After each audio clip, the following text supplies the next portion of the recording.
Welcome to Mining Gold and talking about how to drive increased visitation through data analysis. Is everybody well today?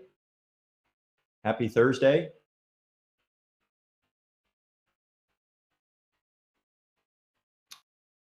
For the sake of staying on time, I will go ahead and jump in and get started.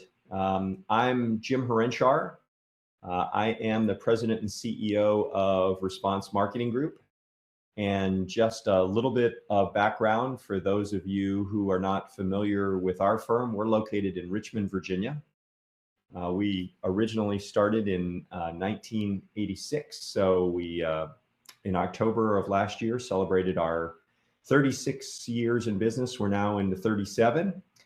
We've got 15 folks and well over 300 years of experience in marketing communications and predictive modeling, customer segmentation. Our focus for really all of our 30 plus years has been on data and how to better understand what data can make your marketing campaigns more effective.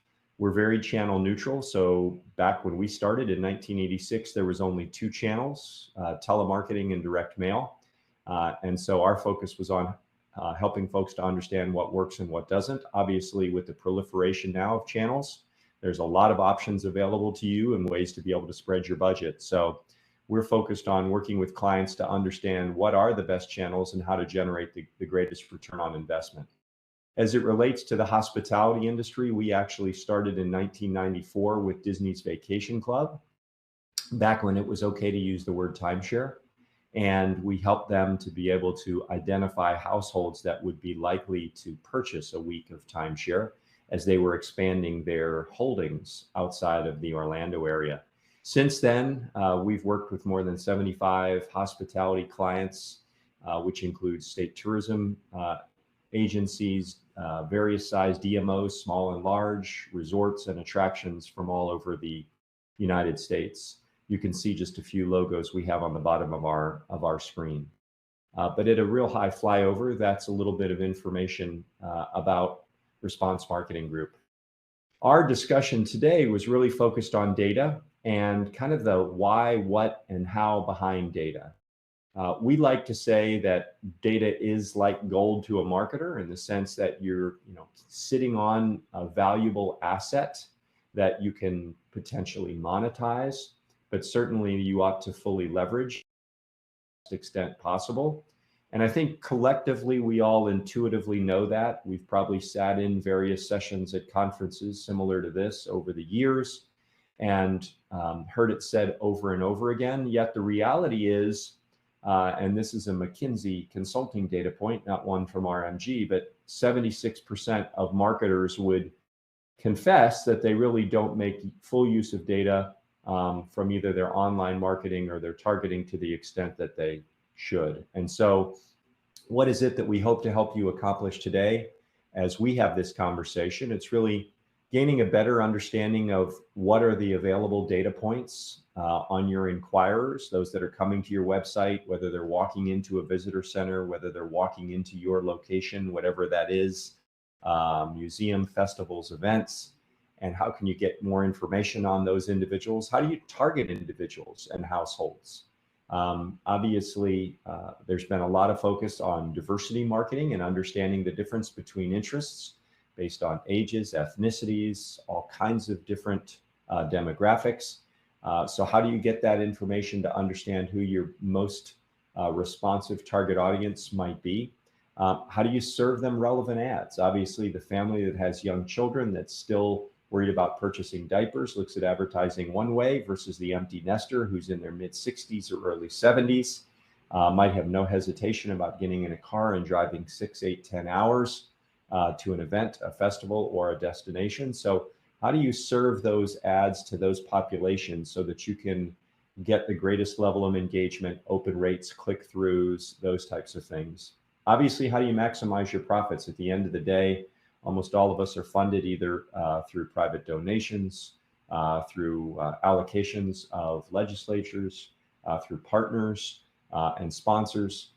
So how do we maximize those opportunities that we have to generate incremental revenue And then increasing the efficiency of your ad campaigns. Everybody wants to know, are my campaigns and the dollars that I'm spending, whether you're spending $1,000 a month, whether you're spending $10,000 a month or $100,000 a month. Really, it's about how do we increase that efficiency on your ad campaigns. So we want to chat about that today. And I love this little cartoon just to kind of kick us off. We've all heard the term big data. It's been around for probably close to 10 years now. We're in big data, although I find I don't use it all that well, but I love this little cartoon with, let's solve the problem by using the big data none of us have the slightest idea what to do with. If you put yourself in that category, I would say you're certainly not alone, despite the fact the term's been around for 10 years and we still use it quite frequently. A lot of people couldn't define what big data really means, nor whether or not they're applying it in their own day-to-day work environments.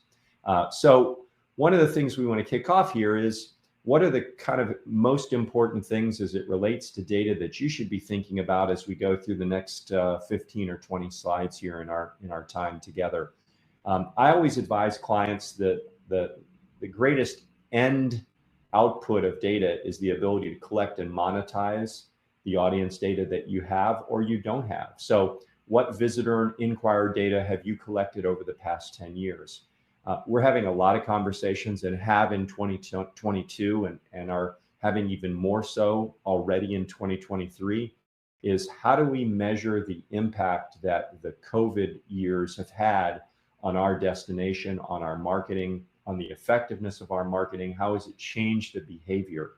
Have we seen a completely different set of individuals that are actively participating or visiting our locations relative to what was our traditional audience prior to COVID? So folks trying to understand, we're seeing a lot of research being done, a lot of surveys being taken to understand that impact. And so understanding what you have and what you do not have are both equally important. I've put a poll up here for those of you that might have an opportunity to see those, just trying to assess kind of where folks are in terms of the timeline and levels of sophistication. We have a number of clients that I would call not meant in any way negative, but less mature marketers, meaning that yes, they do have information on past visitors or inquirers, but it's stored in an Excel spreadsheet in no formalized CRM, because at least you're collecting the information and you have a place from which to start. We have others that have invested significant amounts of money and are using different types of platforms or tools like Salesforce or HubSpot or Marketo or whatever platform you choose. And those are all fantastic as well. My advice always is to make sure that if you're making that investment, that you're fully leveraging that investment so that you're collecting the data and not just a specific amount of data, maybe not just a name and an address. How do you augment that with additional information? How can you improve your marketing effectiveness and increase visitation by being able to leverage that? The second point is gathering audience insights. So many of you may have a strategy to do that. You may be doing surveys. You may take polls yourself. You may subscribe to research, all of which I applaud you for if you're doing it. But you don't have to have a sophisticated, overly sophisticated process. We have some clients that recognize that their busiest season is in the summer time window. And so they employ college students or interns on laptops, walking through the crowd and gathering information, offering an incentive of some sort to get people to take a 5-minute survey. So no information is bad, whether that's formalized, whether that's quantitative or qualitative, whatever. Gathering that information and finding a place to store it and use it is great. And being able to understand more about exactly who's coming to your websites, right? Whether you add landing pages and their specialty pages focused on different types of events, is that a different set of traffic than comes to your website? And social sites, maybe partners of yours, the ability to be able to share the information that they're capturing that might be beyond your purview otherwise.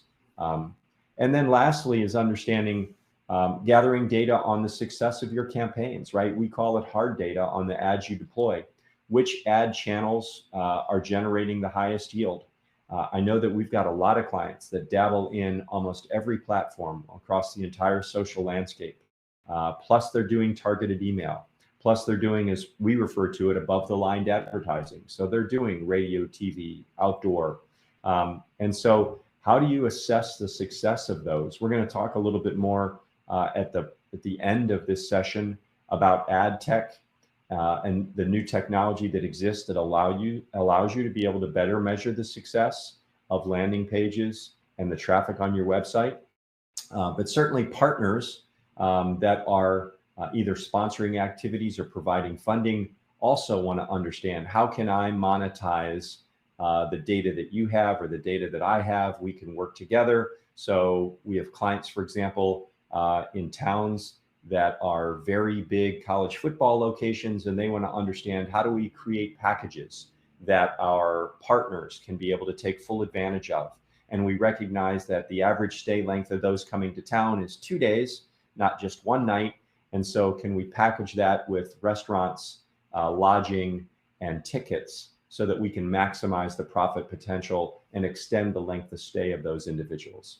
So data is going to allow you to be able to do that. We'll break that focus down really into three simple things. Data hygiene, which many of you may have heard of. It's not new by any stretch of the imagination. It's been around for years and years. Data enhancement, in terms of what you can do to data that you have to enhance it so that you can get a more robust picture of who your visitors and inquirers may be, who your ticket purchasers might be, who those folks that are sitting in your dining rooms within your restaurant partners. And then obviously a little conversation about future tech at the end. So data hygiene, a lot of people, when we start talking about data hygiene, the first reaction is, really? Data hygiene? That's not very sexy. And I recognize and admit it's not, yet we've got a lot of clients that have not done any hygiene on the data that they've collected, whether that's in an informal, as I call it, a digital shoebox, where they're collecting Excel spreadsheets of information, or whether that's much more sophisticated platforms. Every year, we will get anywhere from a dozen to 20 clients that say, we've not done any hygiene. We've not deduplicated our files. We've not appended any email addresses, or because of the way that you do business, maybe 60% of the names that you've captured are only email and you don't have a terrestrial address. So it's critically important, we believe, to at least once a year perform a level of hygiene so that you can address those particular issues. And why? Well, 40% of users change their email address at least once every 2 years. So you've got a lot of folks. I'll use myself as the focus group of one. I think I have, across the different platforms that I use, at least 4 different emails. I have a work email, a personal email, I have a Gmail address. So depending upon the site that I'm on, or whether or not I want someone to follow up with me because I've subscribed to get a discount by providing my email address, really determines which of those email addresses I use. So it's critically important to understand whether or not you have a primary email address or a secondary or a tertiary email address that's been captured. 15% of email users change their email address 1 or more times a year. That's a shocking number to me. Sometimes it's for a variety of reasons. They're very concerned about the amount of spam that they receive or their particular privacy. So it's a number that's actually increasing significantly year to year. 8 to 20% of all postal addresses change every year, and folks are like, man, that seems like an awful lot. I'm going to show you in a minute a slide that really hits home with that. In COVID, we saw the highest rates. And so I think that it's come down to some degree, but I'll show with you in a minute the states that saw significant migration in 2020 and 2021, recognizing again, NCOA, which is done by the Postal Service, National Change of Address, is an important thing to do once a year as well. And that 18% of all phone numbers, and that includes landlines and cell phone lines. And obviously we've seen a dramatic decline in the number of households that still have a landline, but still overall combining the two, we're seeing 18% of all phone numbers will change every year. So not an insignificant number. And the 3 things that I mentioned that we talk about, just terminology, deduping, right? So that's removing, first off, detecting duplicate records. So you might have James Harenchar that was filled out originally by someone who made an online request.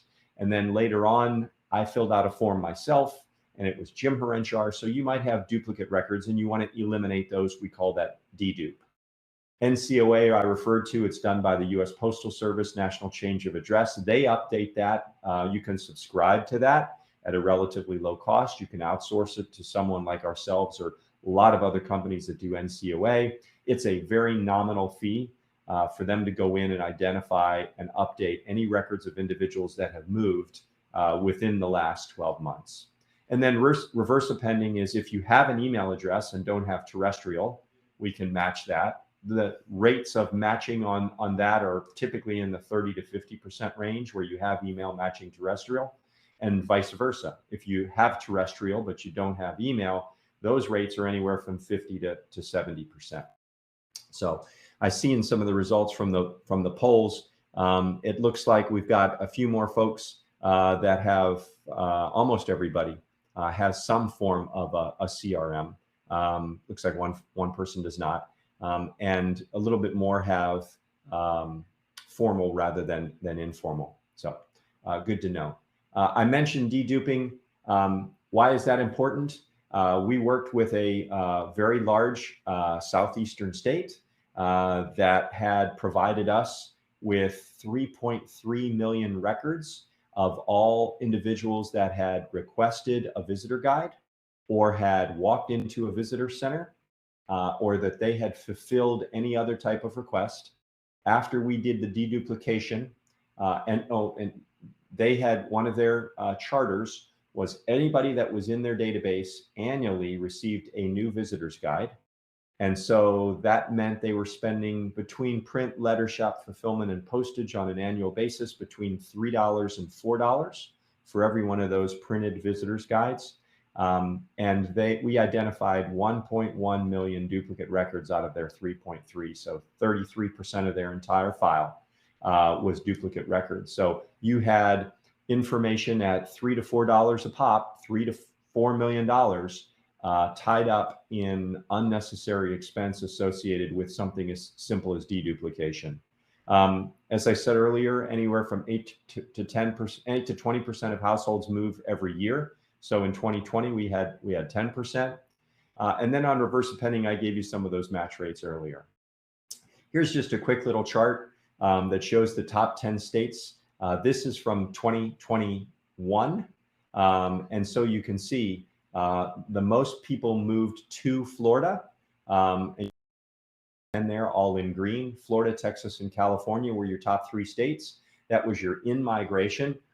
Surprisingly, or maybe not surprisingly, your out-migration, the states that had people the most move away from, California, both was number 1 in terms of moving out and number 3 in moving in.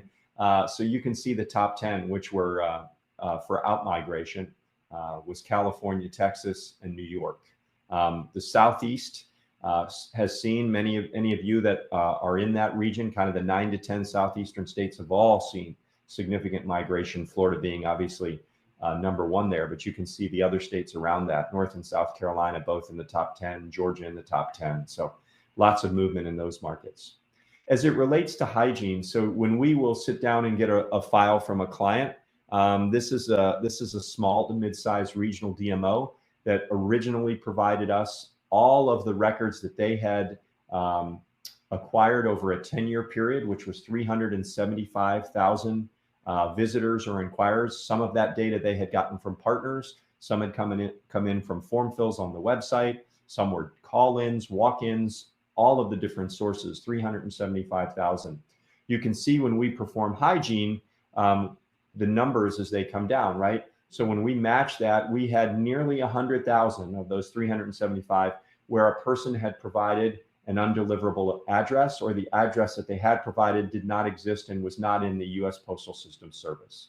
So maybe they moved away, so Jim was no longer at 123 Main Street, but they didn't match. We saw 65,000 duplicates. So a fairly high count there of numbers.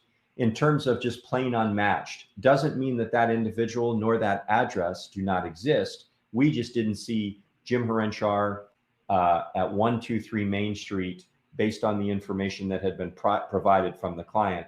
And so we ended up with only 137,000 unique appended names. So a match rate of about 65% at the end of the day after you remove all of those duplicates and unmatched addresses. A case study for you, we had a regional CVB that's in northeastern Florida that had provided us with a little over 25,000 data files. Some had missing email or they had a missing terrestrial address. We performed the full array of hygiene that we've discussed, the deduping, the NCOA, and reverse appending, and we ended up with a little over 18,000 records, so about a 37% reduction, right in that range, as I mentioned, 30 to 60% at a high end, we'll see. And then we performed the reverse append, so we updated as much of that information as we could, and we identified 8,100 new email addresses that they did not have, which was fabulous, because they were really focusing on trying to grow subscription and interest in their e-newsletter. So it provided an array of new email addresses. And when they went to the board to describe and to get the funding approved for this initiative, the board ended up providing additional funds so that they could test mobile visitor guide campaigns to this new set of refreshed data. And they ended up with a exceptionally strong click-through and open rate to those outbound campaigns. So for something like this, which is really a couple $1,000s, not insignificant, but still a couple $1,000s, less than 3, to be able to generate 8,100 new email addresses and the opportunity to build engagement with this audience was certainly a positive ROI. On the data enhancement side, so what are we trying to understand? Who's your visitor inquirer? How many lookalikes are there that are similar to your folks, right? So if you find intuitively that you think your visitor is somebody that comes from between, say, 5 miles away and 150 miles away, how can you expand the interest of like-minded individuals beyond that? You can by starting to understand things like what is their age? What is their income level? What media channels do they prefer? All self-reported interests and actually all publicly available information. So we'll talk a little bit more about that. I find that most of the folks, this is what their typical CRM data collection will look like. They're going to have a name, first and last. They're going to have an address and a city, state. They're probably not going to have a social security number. That's PII, and that's perfectly fine. We want to steer clear of that with all of the various compliance regulations that we have across the states here in the US. And they may or may not have an email address. At RMG, one of the things that we do, and we're not unique in this, so there are a lot of other, we've been building these fully compliant databases that are both CCPA and GDPR compliant. So not to use these acronyms without explaining, CCPA is the California Consumer Protection Act and GDPR is the European version of that, right? Protecting your privacy.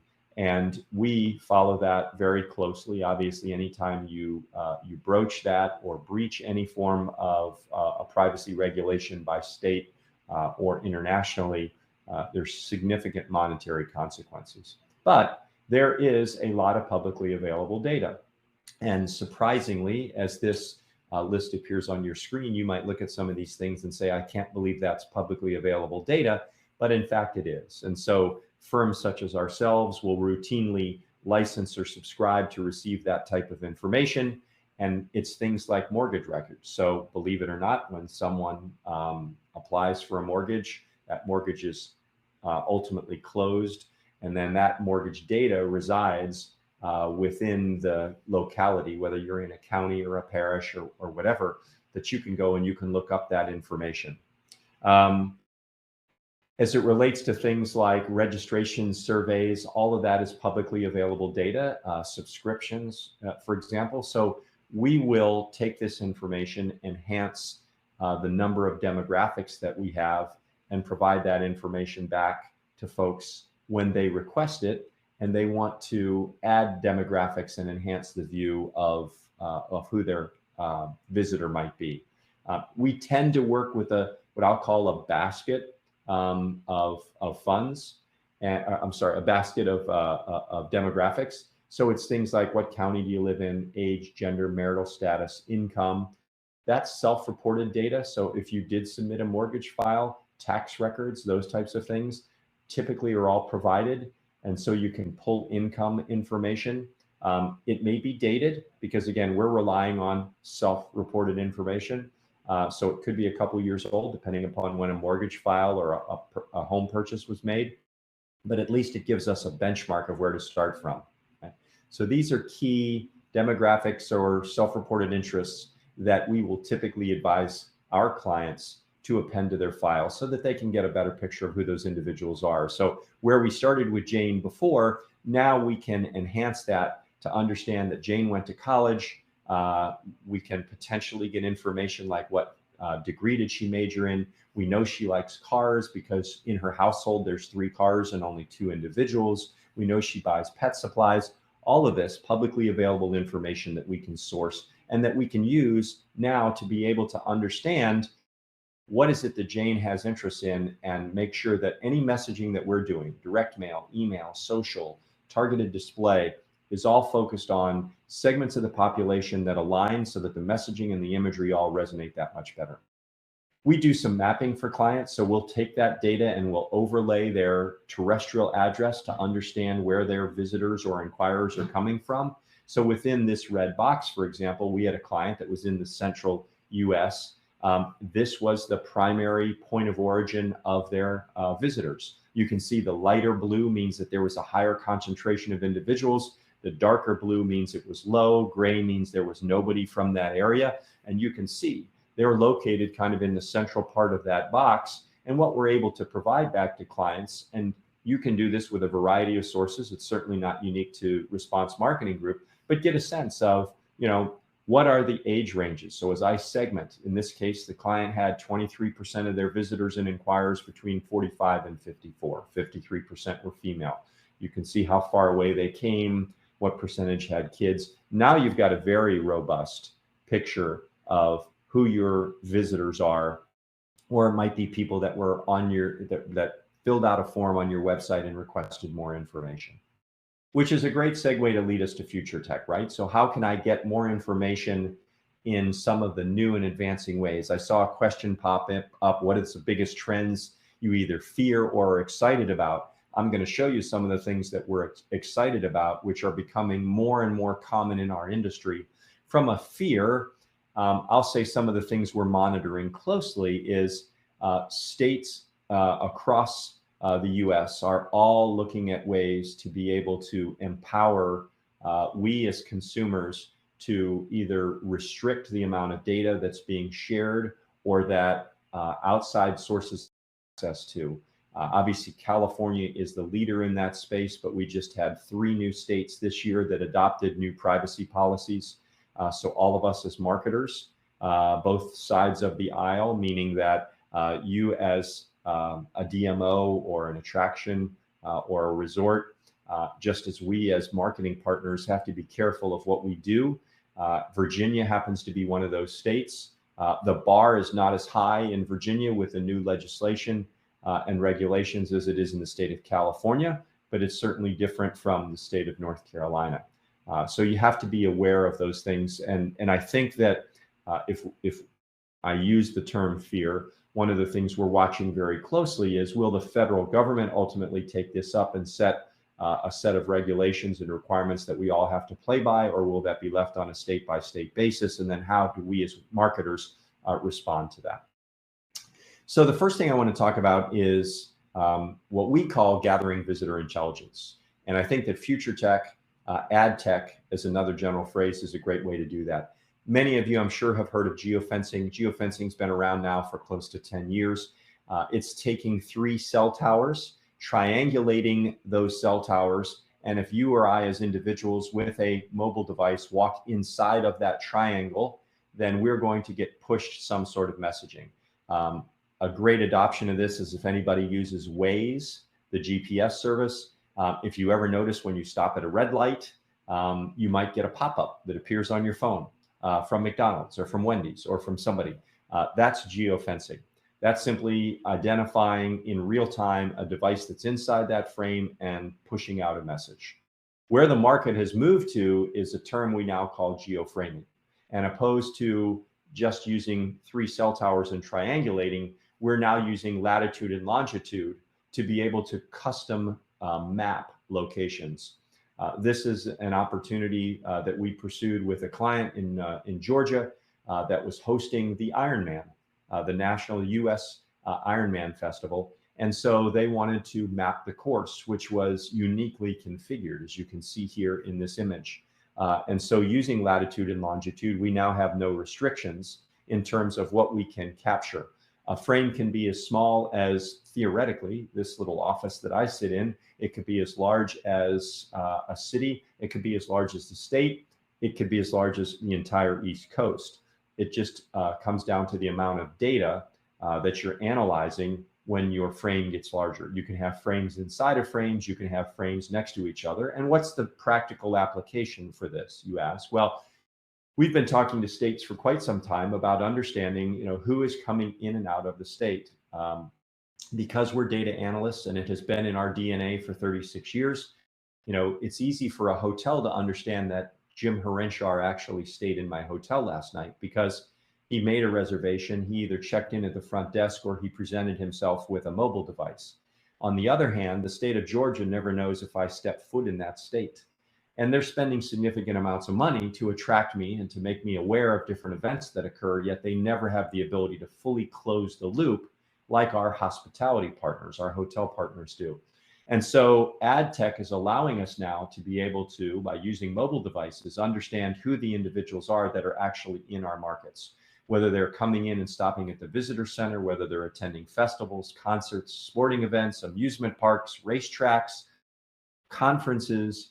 All of those different applications and opportunities are ways that we can capture that data. Typically, people will look at me and say, wow, that's kind of spooky. Is all of that legal? The answer is yes. Number one, it is legal. Is it spooky? Well, the technology has existed for a long time. And the way geoframing works is if you have on your cell phone location tracking enabled for any type of app that you have, the weather.com, for example, or anything else, you have granted permission for your device to be tracked. And that then is shared through the cell phone providers. And so we as marketers, us as agencies, you as end clients have the ability to get that data that is fully compliant with all privacy regulations. Now, there are certain limits to that. You're not getting social security numbers or anything of that nature. You're getting all of that publicly available data that we spoke of earlier, right? So that's a little bit about how that's being used. And what that provides us then is the full array of demographics. So now there's over 350 different data elements that we and others are doing this as well. RMG is not unique in this. We're a little bit unique in terms of, because we have a normative database of 2/3 of the US population, we can now associate a name and an address and all of these other demographics that you see listed here in bullet points with that cell phone device. And all of that being completely privacy compliant. There are other, like Near and others, that provide a similar service. They can track the device and tell you that it was at CVS at 9 a.m. and Cracker Barrel at noon and at the ballpark at 3 in the afternoon, but they don't associate the name and the demographics. That is one unique feature to what RMG provides. And so at the end of the day, what are you getting? Well, similar to kind of what we showed from that model, but now it's based upon actual feet on the street. This is known individuals that were in your market based on the frames that you set up. So if you have a big annual festival and you're trying to understand, well, we think we get 30 to 40,000 people over the case of a weekend or a week, but we don't really know who those people are. Now the technology exists for you to be able to identify who that is. And it's across all of those different demographics. So as you share this with your funding sources, you share this with sponsors and partners, lodging partners, retail partners, you can give them a portrait of who actually participates in our festivals, or seasonally, who is coming to our location. The second part of this, similar in nature, but then again different, is on-site pixel tracking. All of us, I feel safely saying that, all of us, RMG included, spend some amount of money. There's a brand awareness side. So as my old business partner used to say, you can't choose what you don't know exists. So we're all trying to build awareness. But the second thing we're doing is we're trying to drive people to our website so that we can engage with them. They can learn more about us. Yet the only measurement tool that we have had in place forever is Google Analytics. And G4 is adopting a lot of new aspects to tracking.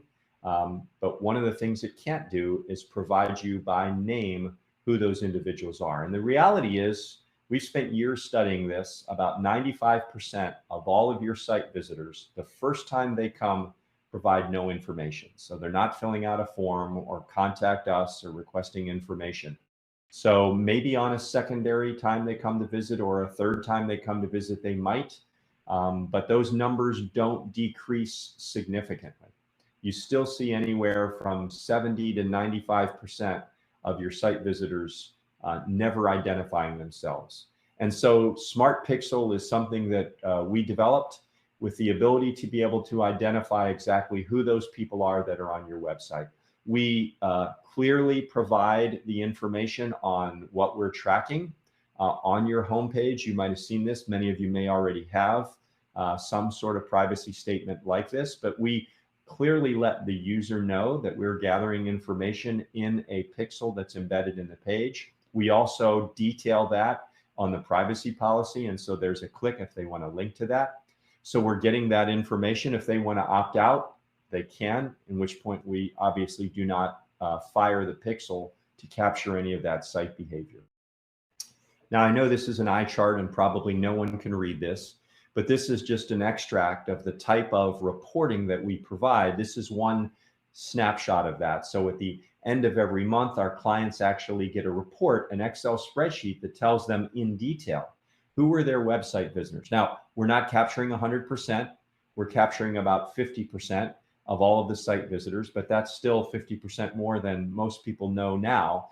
And so we're taking that information, and where it becomes exceptionally valuable is this is a little call out, right? So we can identify by date and time and by individual. In this case, you'll see in the yellow highlights and my red crude block that I built around this person, Mary Aguiar came to this client's site on November 8th and then again on November 14th. And you can see by time actually what pages she viewed. So this client actually both sells and rents beach real estate, and you can see the various permutations of what she was looking for. So where did she come in? At the main page, she then went to look up vacation properties, and then she did various permutations of 3 nights arriving on December the 8th, or then 6 nights arriving on December the 8th. And then when she came back again, she looked at 2 nights arriving on June the 2nd. So you now have a much better sense, and I hope that everybody's kind of looking at this saying, wow, we've really gotten to this point. But the reality is, yes, we have gotten to this point. And so we're identifying 50% of all of the site traffic and understanding what their viewing behavior is. And what do we do with that? Well, it's the opportunity then to truly engage with individuals at the level that is specific to what they're looking for. If someone was looking for restaurants, then you would know that they're into dining. You can overlay demographics to enhance that even more.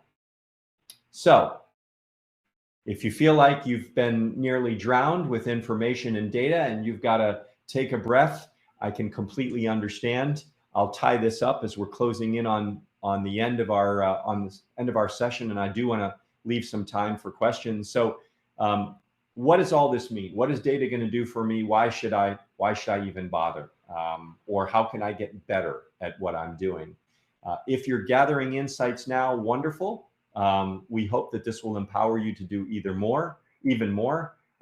Hopefully you're getting a better sense of who your audience is, and they may be all over the board. We have a lot of clients that identify 3, 4, or maybe even 5 different segments of the population based on ages, based on their geolocation, based on their self-reported interests. But now you can start to ascribe a certain set of marketing and advertising based on what you know to be the personas or the portraits of those individuals, and thereby you're targeting the right people.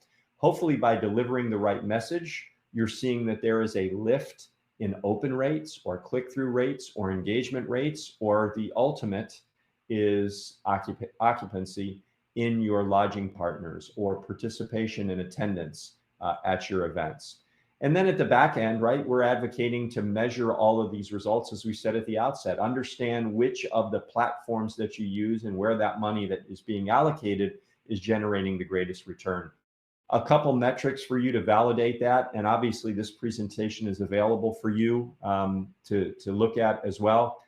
Advanced personalization tactics drive 17% more revenue. We see that year after year. That's a number that comes from our analysis of success of campaigns. If you can signal, when a customer signals an interest and a purchase occurs, we find that is anywhere from 4 to 48 hours. So when we looked at that example of someone looking at rental property and whether it was available at those dates, if that client could then say, we saw you were inquiring for availability on these dates, if you're interested, they are still available, that's a far higher level of close. You can see that by reducing website forms, so asking people to fill out information of which we know 75 to 97 don't provide, by that and capturing this information at the visitor level, we can lift response by 200%. So we're serving them follow-up information. I was recently on the St. Pete Clearwater website, and I noticed that there's a request that says, would you like to participate in surveys? Within 24 hours, I got an email from St. Pete Clearwater asking me about my site experience and would I provide more information, right? Prioritizing leads, as we call qualified leads. Obviously, someone on the site didn't just look at the homepage, but looked at your interior pages and looked at 3 or 4 of those. You can increase conversions of those individuals by 15% or more. And we talked about hygiene, right? And the impact of hygiene. So your takeaway, what would I do if I was in your shoes, right? One of the things I would focus on in 2023, if you didn't do it in 2022, is I dedupe my current database. It sounds like we've got a lot of folks that do have some form of a CRM platform. So I would, if you don't, I would consider looking at something. Doesn't mean you need to invest a lot of money. Just make sure you have something formal or informal that you're using to capture information. If you do hygiene, I would reverse append database for emails or address. Getting both of those makes the ability for you to engage with that individual far greater. I would want to look at what do I know and what do I don't know, right? So yes, I have data. I feel like I'm kind of maybe in a crawl, walk, run phase. I've passed crawl, I'm walking, but what don't I know? What would this session allow me to think about? Yeah, you know what? I probably ought to look at appending demographics to my file so I get a more robust picture of who our visitors and inquirers are, right? And then obviously you want to begin to add and do some testing to say, well, if my prospects are this age, this income level, this geolocation, how can I find more folks like that? How do I add targeting even more effective? By looking at markets that might mirror those of my traditional visitor. And then making sure that your creative reflects your target groups. We do only a nominal amount of creative on behalf of clients. Our focus is clearly on data, but we work with a lot of agency partners on behalf of our clients, and they love this information because it makes copywriting much easier. It makes the imagery that they use on all of the ad campaigns that much stronger. So they love to have that information. And I strongly encourage everybody to annually, if not even as frequent as monthly or quarterly, make sure that you're looking at the success of where you're allocating your budget. And are those channels performing at the level that you want them to perform? We tell people with Smart Pixel, as an example, we have clients spending as little as $5,000 a month. We have clients spending upwards of $40,000 a month on targeted ad buys. If the Smart Pixel tells us that the audience that we're driving is not who we're targeting, then clearly we have a disconnect. And I want to know that sooner or later, especially regardless. It's all, all dollars are precious. But regardless of where those dollars are being spent, I want to make sure that I am allocating and targeting and generating the response from the right segment of the population. And then lastly, we touched on ad tech. It's pretty fascinating. Some people find it spooky or scary. It's out there. I don't think it's going away. And so I think it's something that folks ought to at least dabble into to learn a little bit more. And then make sure you're measuring everything. We used to have a number of folks in our firm that said, it doesn't matter what you do, how advanced and sophisticated or how elementary, make sure that you're measuring everything that you do. And to close, I'll end with I love these cartoons. So at the head of the table, the lady asked, it's just a simple question. Was our marketing campaign profitable or not? I'd hope that from this session, it will help you to understand what tools exist so that you can better measure your campaigns and hopefully achieve stronger goals in 2023 than you did in 2022. That's the end of my session. I hope that everybody enjoyed that. I'm happy to field any questions.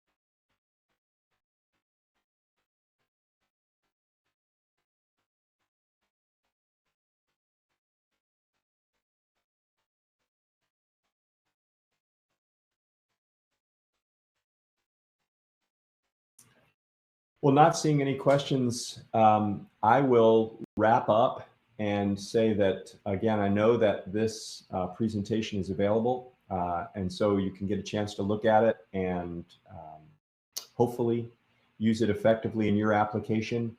If you have any questions as a follow-up, something that you think of after today, certainly feel free to reach out to me or to Jen or anybody on the staff. I'm sure they'll get that question to me. And my contact information, if anybody has interest in a discussion offline, is provided here as well. But thank you to everyone for joining this session. Hope you found it informative and enjoy the rest of the conference. Oh, I did have a question. Sorry. What is one actionable takeaway a listener can easily do?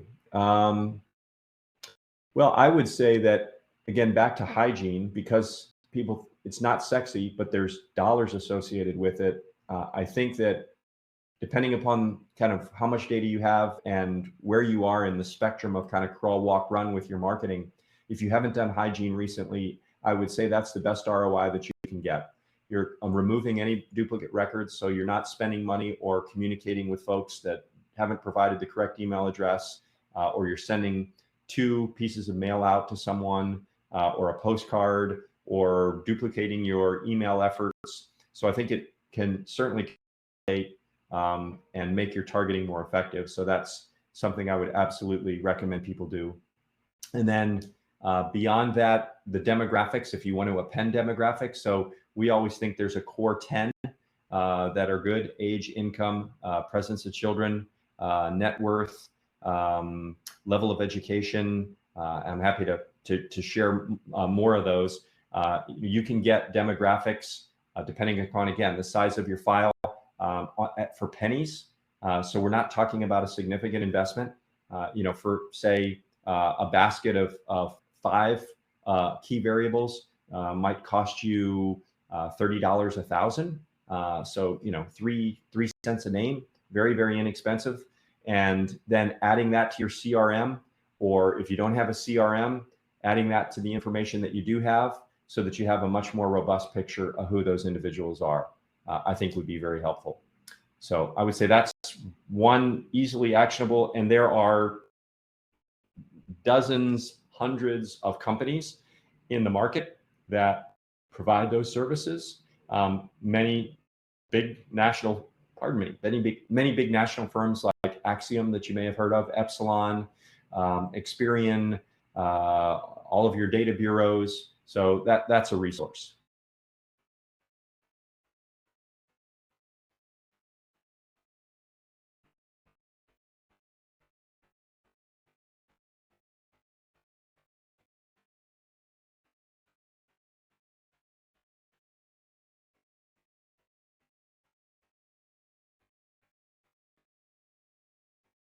All right. Again, thank you all. Enjoy the conference. Have a great day.